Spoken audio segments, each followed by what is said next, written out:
옆에 계신 분과 인사하실 때에 잘 쉬셨습니까? 이렇게 한번 인사하실까요? 잘 쉬셨습니까? 네.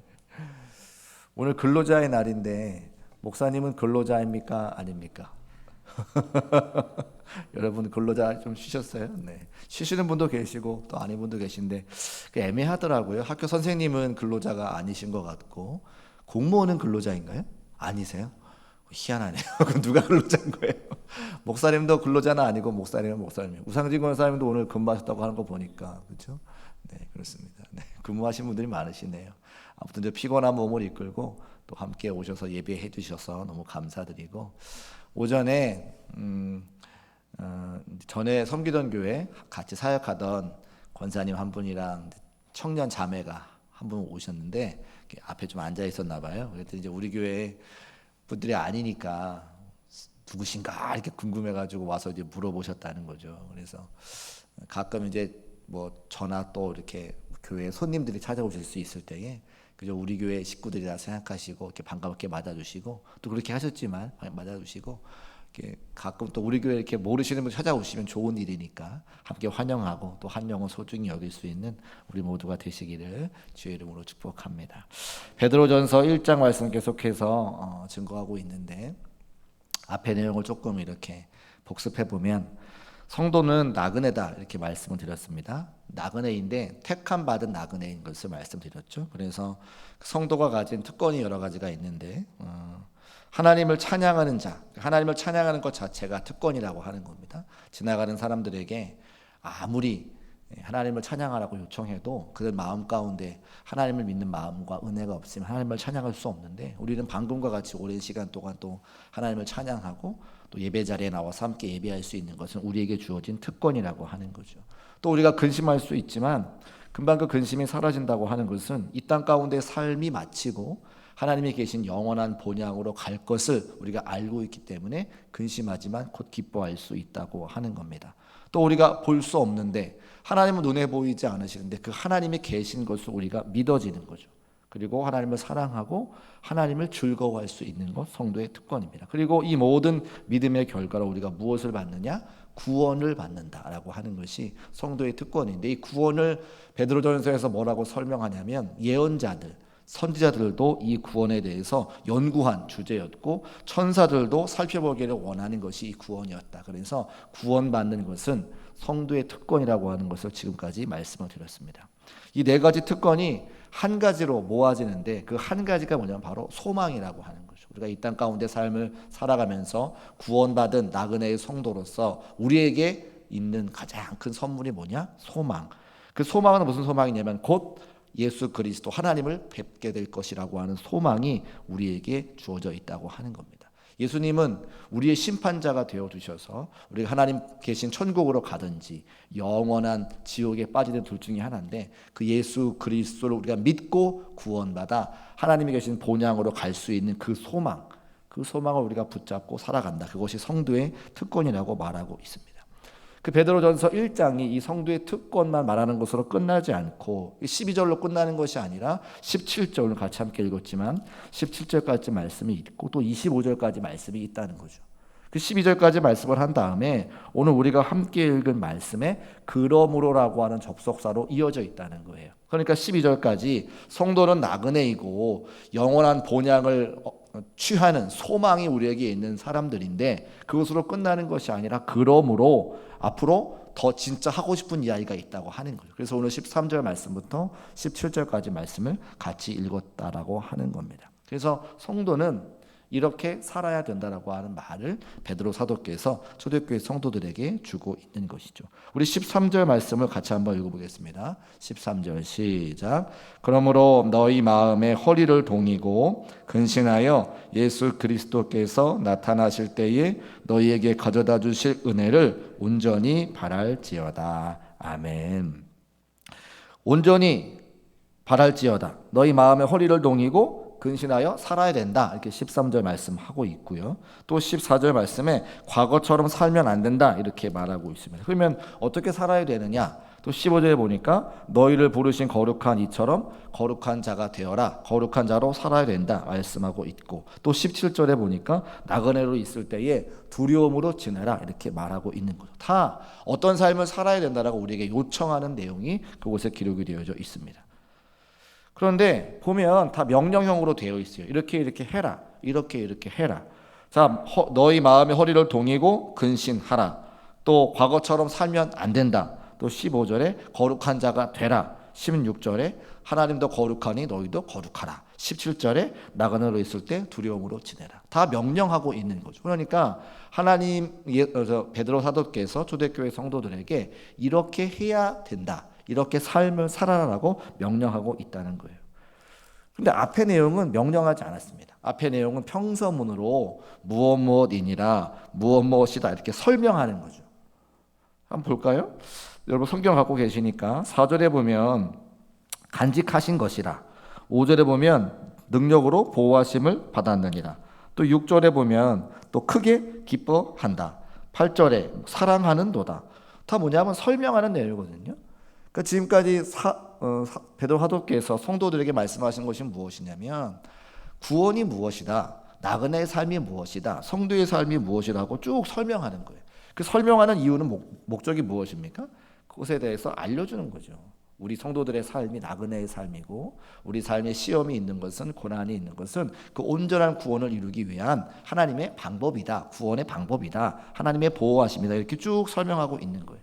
설명할 때는 고개를 끄덕끄덕하면서 잘 들으시면 됩니다. 그런데 그 다음에 후반부가, 그럼으로부터 나오는 그 후반부는 어떻게 하는 거예요? 명령형이니까 지켜야 됩니까? 지켜야 됩니까? 지켜야 되는 거죠. 그 앞에는 설명해주고 뒤에 거는 지켜야 되는 거예요. 다시 한번 볼까요? 13절에 너희 마음의 허리를 동여라, 근신하라, 은혜를 온전히 바랄지어다. 14절에 사역을 본받지 말아라. 15절에 너희를 부르신 거룩한 이처럼 너희도 거룩한 자가 되어라. 다 명령형이죠. 내가 거룩하니 너희도 거룩할지어다. 두려움으로 지내라. 그러니까 12절까지는 분명히 다 설명해 주는 내용이고 13절부터 17절까지는 다 명령하는 내용인 것을 알 수가 있습니다. 그러니까 성도들이 어떤 사람인지를 확인하고 그러므로 너희가 순종하는 삶을 살아라, 성도의 삶을 살아라, 이렇게 말하고 있습니다. 그럼 제가 질문 하나 할게요. 아는 게 먼저입니까? 사는 게 먼저입니까? 예? 아는 게 먼저예요? 사는 게 먼저예요? 오늘 다들 재밌게 쉬셔가지고 둘 다 중요하죠. 아는 것도 중요하고 사는 것도 중요합니다. 근데 둘 중에 하나가 빠지면 절름발이 신앙인 거죠. 먼저 아는 것만 많은 사람들, 지식은 많아요. 성경 공부를 많이 해서 성경에 관한 지식은 많고 신앙생활 오래 해가지고 아는 것이 많습니다. 그래서 기독교 신앙을 다 이해하고 기독교 교리를 빠삭하게 알고 성경도 많이 읽어가지고 머리가 막 큽니다. 그런데 사는 것이 잘 되지 않으면, 그죠? 손발로 행하는 것이 잘 되지 않으면 가분수죠. 머리만 크고 몸이 자그마한 사람들.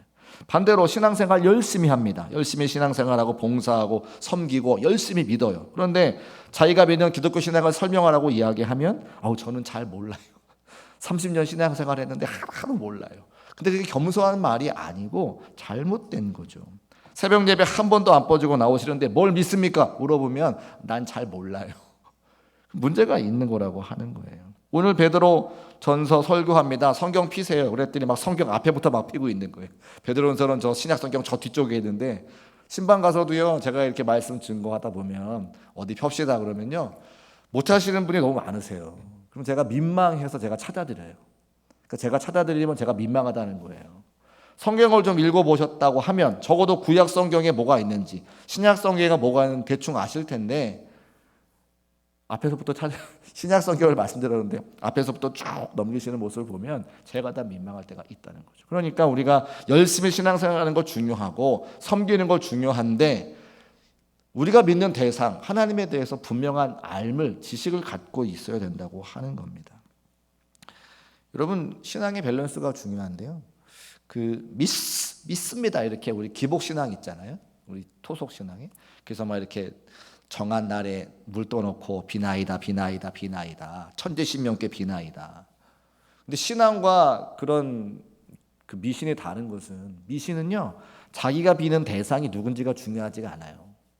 내가 열심히 빌고 있으니까 누구든지 이 소원을 좀 들어달라고 이야기하는 건데, 기독교는 그렇지 않습니다. 기독교는 정확하게 누구에게 기도하는 겁니까? 하나님께 기도해야 되는 거죠. 그러니까 하나님이 누구신지를 알아야 신앙생활이 된다고 하는 겁니다. 그래서 아는 것도 중요하고 사는 것도 중요한데, 이 두 가지가 밸런스를 이룰 때에 우리 신앙이 온전한 신앙인데, 오늘 성경의 그 순서를 알려주는 것은 먼저 알아야 된다는 거예요. 누구에 대해서? 하나님에 대해서. 그래서 오늘 베드로전서 1장 3절부터 12절까지 구원이 뭐냐, 성도의 삶이 뭐냐, 우리에게 왜 시험과 고난을 주느냐, 그것을 먼저 우리에게 알려주는 거죠. 그리고 나서 그러므로 순종하는 삶을 살아라, 이렇게 말씀하고 있는 겁니다. 그래서 그러므로라고 하는 말씀이 중요한데, 그러니까 베드로전서 1장이 딱 알 수가 있는 것은 1절, 2절은 인사말이죠.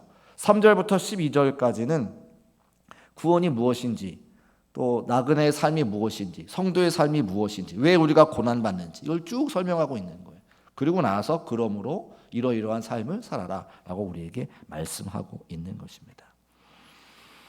그래서 우리 한국교회가 이제 기독교 역사가 100년이 훨씬 넘는데, 우리의 선배 목사님들이 다 잘하셨는데 한 가지 좀 아쉬운 게 있다면 믿습니다. 이게 좀 아쉬운 거예요. 믿습니다. 뭘 믿느냐는 거죠. 교회가 뭔지, 하나님이 누구신지, 목회자는 어떻게 해야 되는지, 성도는 어떻게 해야 되는지, 이런 것에 대한 제대로 된 어떤 말씀의 훈련이 잘 없이 덮어놓고 믿으면 다 잘 되는 거야, 이렇게 말씀하셨던 것들은 조금 아쉬움이 있다지, 이런 생각을 하게 됩니다. 그런데 저만 그렇게 생각하는 것이 아니라, 오늘 베드로 사도께서도 초대교회 성도들에게 먼저 아는 것이 필요하고 그 다음에 사는 것이 중요하다라고 말씀하시는 것처럼 사도 바울 목사님도 똑같다고 하는 거예요. 로마서에 보니까 1장부터 11장까지는 다 설명하는 겁니다. 복음이 무엇인지에 대한 설명을 하고 있는 거죠.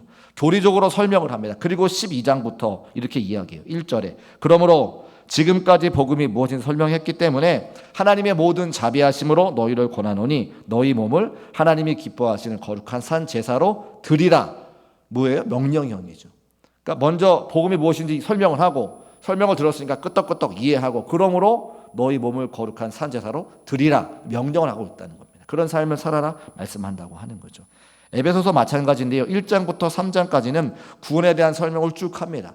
그리고 4장 1절에 그러므로 주 안에서 내가 너희를 권하노니 너희가 부르심을 받은 일에 합당하게 살라. 온유와 겸손과 오래 참음과 사랑 가운데 용납하고 하나 되는 일을 힘써 지켜라 말씀하고 있는 거죠. 구원이 무엇인지 설명하고, 그러므로 구원된 자의 삶을 살아라 이렇게 말씀하고 있는 것을 보게 되옵니다. 그래서 아는 것이 먼저이고, 신앙에 대한 이해가 먼저이고, 하나님이 누구시에 대한 이해가 먼저이고, 그 다음에 사는 겁니다. 그러니까 교회 30년 이상 다니셨는데 나는 아무것도 몰라요. 감사합니다만 좀 안타까운 점이 있다. 그래서 하나님에 대한 정확한 이해를 가져야 된다. 그래서 예배 시간에 오셔야 되는 게 중요한 것은, 설교가 결국 무엇입니까? 설교가 알려드리는 거예요. 하나님이 누구신지, 예수님이 누구신지, 교회는 어떻게 해야 되는지, 성도의 삶은 무엇인지 설교를 통해 알려드리는 거죠. 주일 예배도 오셔야 되고, 수요 예배도 오셔야 되고, 금요 예배도 오셔야 되고. 그래서 계속해서 말씀을 통해서 우리가 알아가야 되는, 정확한 하나님에 대한 이해가 있어야 신앙생활이 더 풍성하다고 하는 것을 알 수가 있습니다. 자, 그러면 이제 베드로전서 1장 13절에 그러므로라고 시작해서 우리에게 뭐라고 이야기하냐? 한 가지입니다. 같이 한번 따라 하실까요? 거룩하게 살라. 그 얘기를 하는 거예요. 네. 베드로 사도께서 초대교회 성도들에게 성도의 삶은 이것이다, 구원받은 삶은 이것이다 말씀하시고, 우리에게 요청하시는 것은 뭐냐면 거룩하게 살아라라고 우리에게 말씀하고 있는 거죠. 근데 이 거룩하게 살라라고 하는 것이 사실은 부담스럽잖아요. 하나님이 거룩하시기 때문에 우리가 거룩하게 살아야 되는데 무엇으로 우리가 거룩해질 수 있습니까? 부담스러운 말이거든요.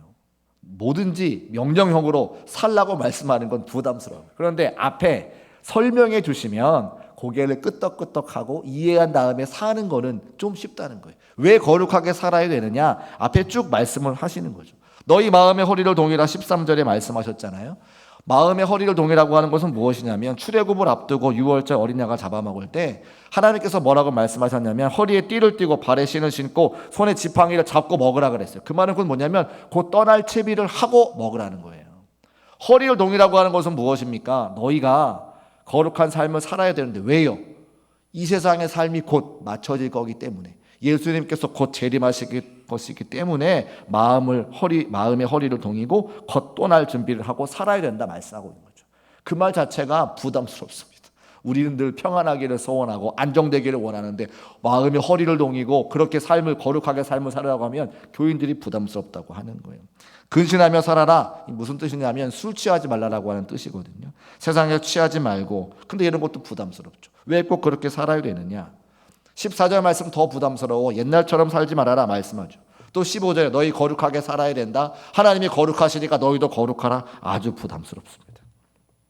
그런데 이 부담스러운 일들을 앞에 설명이 없었으면 진짜 부담스러워서 못할 텐데, 왜 그렇게 해야 되는지 설명해 주었으니 그 설명한 대로 이해하고 고개를 끄덕끄덕하면 뒤에 말씀에 순종하기가 쉽다는 거예요. 앞에 뭐라고 이야기합니까? 성도의 삶이 나그네이기 때문에 거룩한 삶을 살으라고 이야기하는 거예요. 왜요? 나그네의 삶이 끝날 때가 있으니까. 그러면 나그네의 삶이 끝나면 누구를 만납니까? 심판주가 되시는 예수 그리스도를 만나야 되기 때문에 거룩한 삶을 살아야 되는 거예요. 그래서 17절에 이야기하죠. 17절 말씀 화면에 올려주시고 함께 읽어보겠습니다. 시작. 외모로 보시지 않고 각 사람의 행위대로 심판하시는 이를 너희가 아버지라 부른즉 너희가 나그네로 있을 때를 두려움으로 지내라. 그 나그네의 삶이 끝나기 때문에 곧 심판자가 되시는 예수 그리스도를 만나 하나님의 계시는 본향으로 들어가야 되기 때문에 이 땅에서 어떻게 해야 되는 거예요?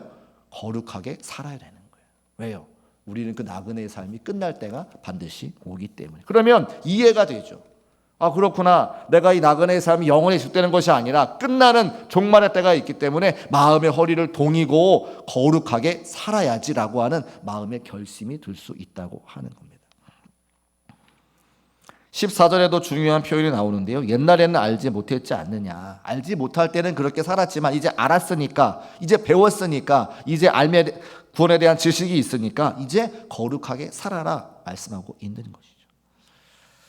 자, 그러면 이제 본문에 등장하는 성도들을 향한 요구가, 사도 베드로의 요구가 이제 이해가 됐습니다. 거룩하라, 성결하라, 구별되어 살아라. 거룩은 하나님 앞에 성도들의 삶의 자세입니다. 그런데 그 거룩하게 살아라고 하는 것에 부연 설명이 하나 달려 있어요. 부연 설명. 18절 말씀. 18절 말씀은 화면에 준비가 안 돼 있습니다. 여러분 성경책 읽으시면 좋겠고요. 제가 한번 읽어드릴게요. 너희가 알거니와 너희 조상이 물려준 헛된 행실에서 대속함을 받은 것은 은이나 금같이 없어질 것으로 된 것이 아니요. 19절 오직 흠없고 점없는 어린 양 같은 그리스도의 보배로운 피로 된 것이라. 할렐루야. 무엇으로 됐다고요? 그리스도의 보배로운 피로 된 것이라. 무엇이? 너희가 구원받은 것이. 자, 저를 보세요. 거룩하게 살아라고 하는 말을 해놓고 갑자기 베드로 사도께서 너희는 예수 그리스도의 피값으로 구원받은 사람들이야 라고 말씀하고 있습니다. 왜 그럴까요? 이 뜻이 무엇일까요? 제가 이렇게 한번 표현을 해볼까요? 요즘에 한화 이글스라고 하는 그 야구팀이 있습니다. 요즘 야구의 시즌이기 때문에 운동을 좋아하는 담임 목사가 운동으로 예화를 많이 들죠. 한화 이글스라고 하는 야구팀, 충청도를 기반으로 하는, 대전 연고지로 하는 팀이 있는데 저는 잘 못하는 팀 좋아합니다. 그래서 늘 한화 이글스가 꼴찌라거든요. 근데 이번에 아주 그냥 큰 소망과 위로를 얻었어요. 왜 그러냐면 미국 메이저리그에서 활약했던 류현진이라고 하는 선수가 한국으로 돌아왔습니다. 8년 동안 180억인가 뭐 이렇게 주고 왔어요. 다 줬는지는 모르겠어요. 그런데 어쨌든 그 류현진이라고 하는 선수의 값어치를 한국에서 170억, 180억으로 매긴 거죠. 다 집에 180억 갖고 계신 거죠? 놀라지도 않으시네요. 다 집에는 그 정도 있으시니까 뭐 놀라지도 않으시는 것 같은데. 근데 류현진 선수 값어치가 그런 거죠. 그럼 만약에 더 많은 류현진 선수에 대한 값어치를 매기면 뭐 200억을 말고 준다고 하면 다시 미국으로 돌아갈 수도 있는 거죠. 그 선수의 몸값인 거예요. 이 선수가 우리 팀에 왔을 때에 8년 동안 같이 운동하면 그 200억에 170억이라고 하는 충분한 가치가 있기 때문에 그 회사에서 지급을 하는 걸 겁니다. 그런데 이제 그 개중에 비싼 돈을 주고 데리고 왔는데 그 실력 발휘를 못하는 선수가 종종 있어요. 그리고 전문 용어로 뭐라고 하냐면 먹튀라고 하죠. 먹고 튄다 이래가지고 먹튀라고 한다 이 말입니다. 류현진 선수가 비싼 돈을 주고 왔는데 초반에 지금 계속 못해요. 어저께 이제 겨우 이제 2승 해가지고 한국 통산 100승을 거뒀는데 계속 못했어요. 그래서 류현진 선수가 나이가 많으니까 먹튀 아니냐라고 얘기가 막 나왔단 말이죠. 근데 조금 더 가봐야 되는 거잖아요. 한국에 적응해야 되고 나이가 많은 선수니까. 그러니까 먹튀인지 아닌지 좀 더 가봐야 되는 건데 만약에 170억 주고 데려왔는데 잘 못하면 먹튀다라고 하는 말을 들을 겁니다. 오늘 베드로전서 1장 쭉 이야기를 하면서 그러므로 다음에 거룩한 삶을 살아라 말씀하고 18절 19절 말씀에 너희의 구원은 예수 그리스도의 보배로운 피로 말미암은 것이라고 말씀하는 건 뭐냐면 우리를 구원하기 위해서 우리를 170억을 주고 류현진을 데려오는 것처럼 무슨 값으로 치렀다는 거예요? 예수 그리스도의 값을 치러서 우리를 데려왔다는 거예요. 누가요? 하나님께서. 그러니까 우리가 값어치가 있다는 거예요? 있다는 거예요. 류현진은 170억짜리, 우리는 예수님짜리. 할렐루야. 예수님을 주고 우리의 값을 샀기 때문에 류현진 선수가 한국에 오는 금액과는 비교할 수 없을 만큼 보배로운 존재라고 우리에게 지금 말하고 있는 거예요. 그러면 보배로운 존재인 저와 여러분이 이제 어떤 삶을 살아야 됩니까? 먹튀가 되지 않으려면 거룩한 삶을 사는 거죠. 그럼 거룩한 삶이 뭐예요? 우리가 거룩한 삶이라고 생각을 하면 술집에 가지 않고 담배를 피지 않고 이런 건데 그런 차원이 아니고 오직 하나님을 닮아 거룩할 수 있는 건 말씀과 기도로 거룩하여짐이라 말씀하고 있는 거예요. 우리가 먹튀가 되지 않으려면 예수님의 값을 주고 산 하나님 앞에 먹튀가 되지 않으려면 오직 말씀과 기도를 통해서 우리 몸값을 하면 되는 거예요. 할렐루야. 그게 뭐예요? 신앙생활이죠. 말씀과 기도가 신앙생활 아닙니까? 그래서 오늘 우리에게 말씀하시는 건 아주 간단합니다. 우리는 나그네와 같은 삶을 걸어가는 사람들인데 그 나그네 같은 삶에 하나님의 보호하심으로 온전한 구원에 이르기까지 우리에게 시험과 고난을 주고 계신다가 12절까지 말씀이었어요. 그러므로 너희는 이제 거룩한 삶을 살아라. 근데 거룩한 삶을 살 때에 너희를 예수 그리스도의 피값으로 주고 샀으니 너희가 먹튀가 되지 말고 말씀과 기도로 거룩한 삶을 되어서 하나님의 기쁨 되는 삶을 살아라 우리에게 말씀하고 있는 것이죠. 그러니까 베드로전서 1장은 우리에게 성도의 정체성과 특권을 말씀해주고 있고 성도가 어떻게 살아야 되는지를 알려주고 있어요. 어떻게 살라고요? 거룩하게 살으라. 왜요? 하나님께서 우리를 예수님이라고 하는 값을 치르고 사셨기 때문에. 그럼 어떻게 거룩해 준다고요? 여호와의 말씀과 기도로 거룩하여짐이라. 우리 사랑하는 중국교회 모든 성도님들의 삶의 자리에 말씀과 기도로 더욱 거룩해져서 예수님을 주고 사신 우리 하나님의 그 구원의 마음을 먹튀가 아니라 흡족하게 우리 성도의 값을 치르고 그 삶을 살아갈 수 있는 우리 중국교회 모든 성도의 삶이 되시기를 주의 이름으로 축복합니다. 기도하겠습니다. 살아계신 아버지 하나님 감사합니다. 주의 거룩한 말씀을 통해서 이 땅 가운데 나그네의 삶을 살아가는 성도들이 거룩함을 유지하고 살아가야 됨을 알게 하시니 참으로 감사합니다. 또한 예수님을 십자가에 못 박으시고 그 피값으로 우리를 사신 것, 우리를 구원하신 것도 다시 한번 알게 하시니 감사합니다.